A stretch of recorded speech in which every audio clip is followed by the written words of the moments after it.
Today I'm in Minnesota with two of the most famous technologists in Minnesota, Lhotka and Jason Bock. How are you guys? I'm doing well. Is anybody Doing great. in Minnesota more famous than you guys now that Prince is gone?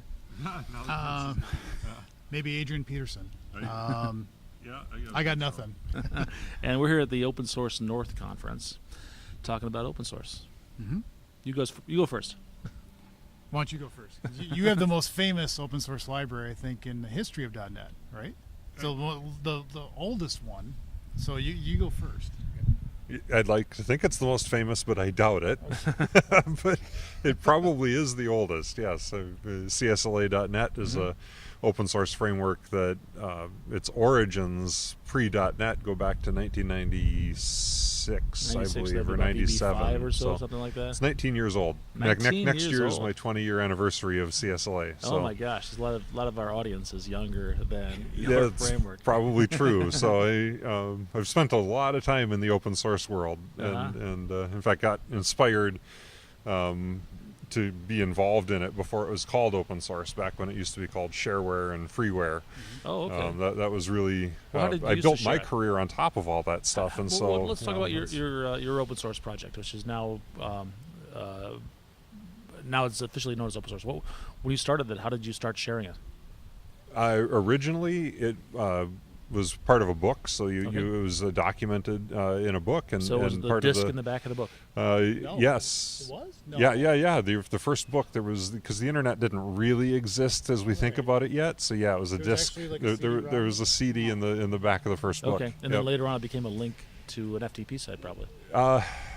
I think it might have. The publisher handled it, and I think originally it might have been FTP. It wasn't too long before it was on their website. Okay. But it was still available as a CD for a long time because not everybody had access to the internet Right. either. Do you have the first version of it? You still have that anywhere?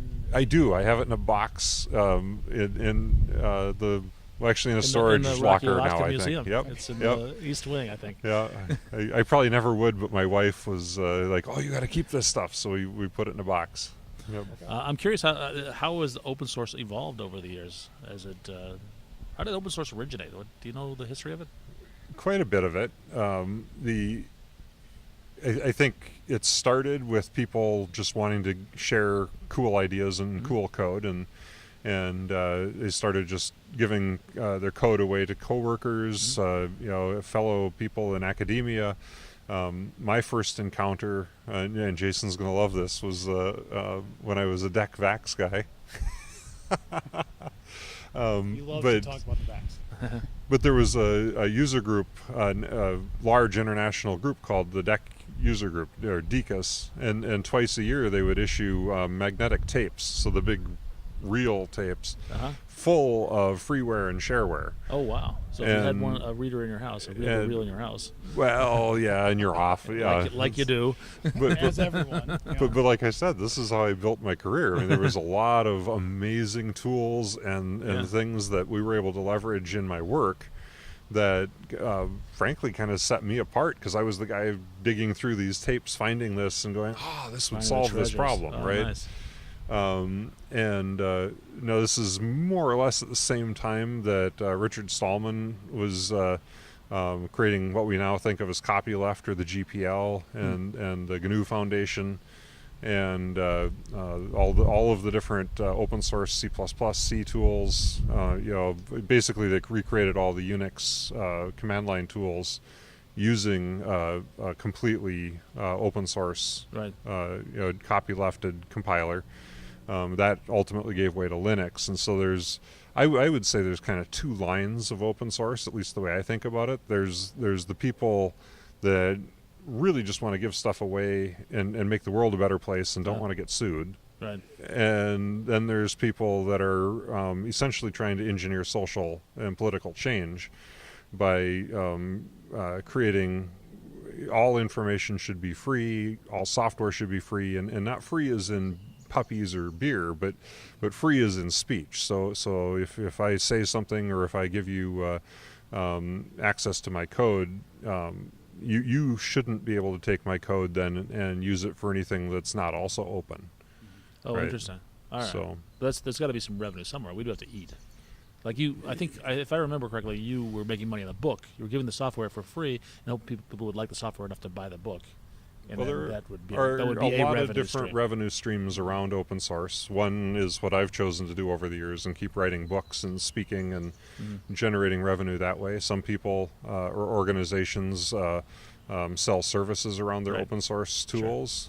Some, the way I describe this, is use poison pill licensing. So they create an enterprise level tool and GPL it, knowing that enterprises can't actually use something that's GPL'd because enterprises are not going to give away all their software for I see. free. And so then They have to- alternately they they have to buy it and turn it sell an alternate license. I And see. so enterprises end up using a not open source version of the open source product. Are you, Jason? Are you creating any open source libraries right now? Or I do. Or have you? I have a couple of them out there. Huh. I've done some work actually on Rocky's library, CSLA. I've been, You contribute to that?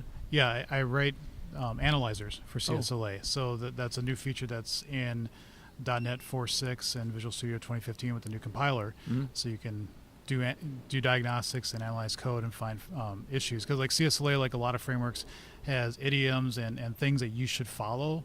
Otherwise, you're going to run into problems. But the compiler is not going to know about those. So you can actually add those into the compilation Okay. process and let people know you've done something wrong and that you can actually fix it. So I've been working on those for CSLA. I also have a library out there called Rocks, which is using the compiler API to create mocks, similar to MLQ or NSubstitute, Mhm. except it uses the compilation framework, not anything like system reflection emit or anything like that, which is pretty hard to get your head around. It's not as Yeah. simple. And then there's also one smallish little library I've got called Spackle, which has all these little, these little helper classes and methods that I've used on projects over and over again. And I figured, just put it into a little package and have it used by people. And surprisingly, it's gotten a lot more use than I expected. So And you're giving away all this stuff. Yep. What's your motivation? Is it just altruism, or do you get some benefit of it? it's somewhat of just, I want to help people out. It's it's stuff that I think can be beneficial for other people. In turn, I've gotten that from other projects. So I think there's kind of a So you're a paying give back and take. to the community that developed all this open source stuff that Right. you're consuming. And then there's also there's a part of it of being able to show the work that I do, and that can be used in other ways to build a career.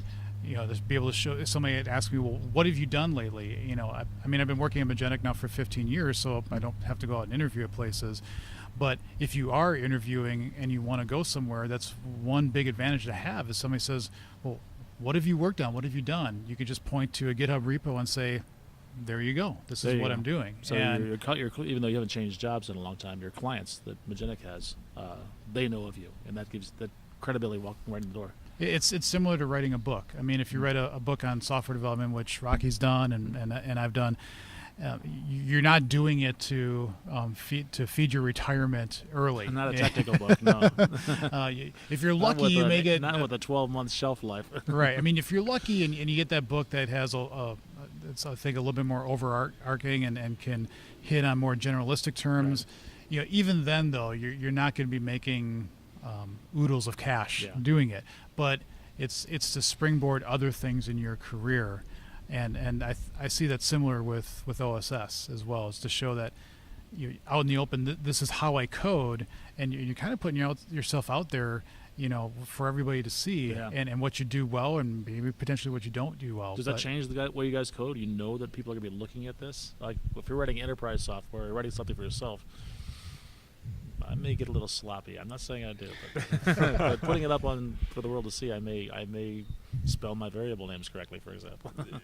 No, I think there's some real truth to that, and I think there's that, and then also because I've written an awful lot of CSLA has been in conjunction with writing books.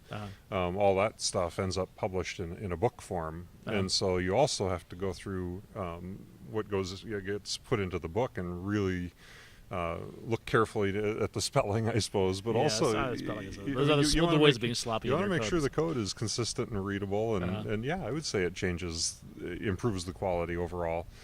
Another thing, just on a slight tangent, but I think it's related to this, is that You're asking about the motivation for putting this stuff out, and does it change the way you think about coding? And in a sense, it does, because when you put yourself out there, like Jason said, everybody in the development world can look at your code and critique it, and people feel free to sometimes.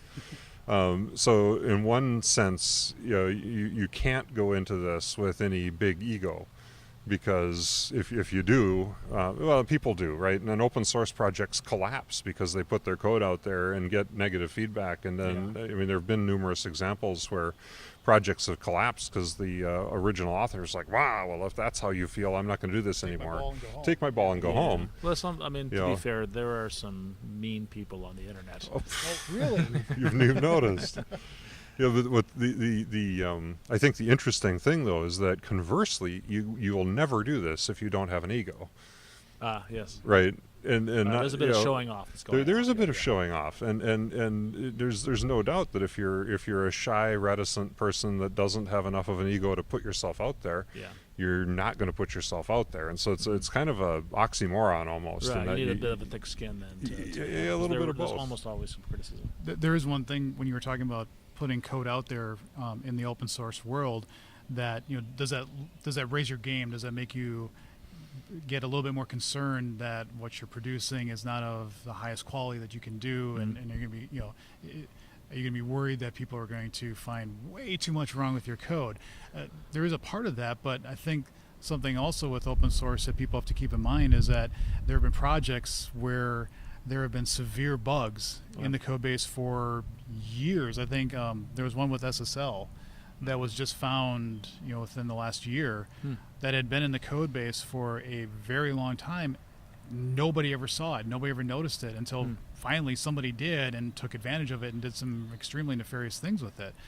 So by the same token, on the flip side of publishing your code and putting it out in the open doesn't necessarily mean that you're going to get that tons of feedback on what you're doing, even if it is popular. You maybe just get people that go, well, this is a framework that's used by a lot of people, and I'm just going to assume that it's gone through those paces. And I think that's actually a mistake. You can't.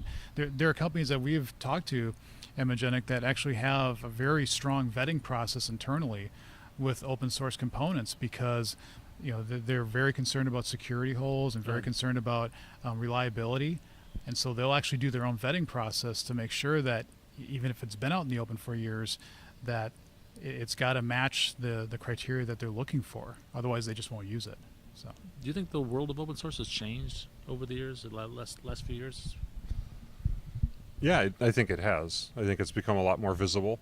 Part of it is just the fact that the internet matured to the point, a long time ago now, that the expectation of you can't be open source if your code isn't on the internet somewhere. Okay. And that's technically not true, of course, now. but for a while it was SourceForge, right? and SourceForge went where it went, and so now, it's largely if you're not on GitHub, and I think I think there's a risk to that. I think part of the attraction of open source for a lot of people is free thinking and the ability to go out and say, hey, I've got this novel idea, I want to go out and do that, and to some degree, I can see we're societal enforcement of a convention to say, it's all got to be on GitHub.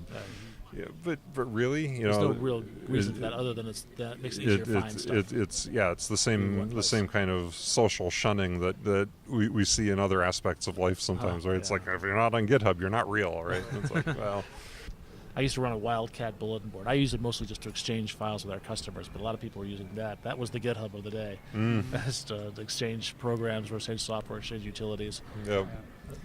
But there's one other part of this in terms of how has it changed. With the career that I have been in and the stacks that I've been on, are primarily Microsoft, and I think at this conference, we've seen a lot of people come up, with these little penguins here, going to Microsoft's booth going, really? Linux? Yeah, these came from the penguin. They have a little Azure logo on the belly, if you can't see that. Yeah, but true. But the fact that there's this total change of culture within the Microsoft world that's affecting people that have been on the Microsoft stack for a very long time. So I think that's also what's changing as well. So. All right, it's getting a little loud out here, so I Yes, think we're it going is. to wrap it up here. And I just want to, you guys tell me about your blog, your online presence. How can people find you, Jason? Okay. I have a website. It's Jason Bock, and Bock, like, since we mentioned beer, Bock like the beer, BOCK.net. And I'm also on Twitter at Jason Bock. And if you want to look at any code that I do have on GitHub, it's github.com/Jason Bock. All right. And similarly, I've got a website, Lhotka.net, and Lhotka.net/weblog is my blog. Rocky Lhotka on Twitter, and GitHub.com/RockfordLhotka is where all of my code can be found. Guys, thank you so much. Thank you.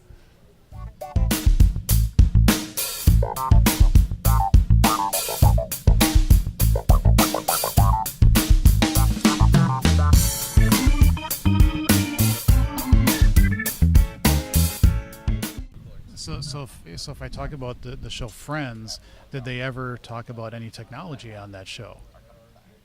You're done. Perfect. That's it.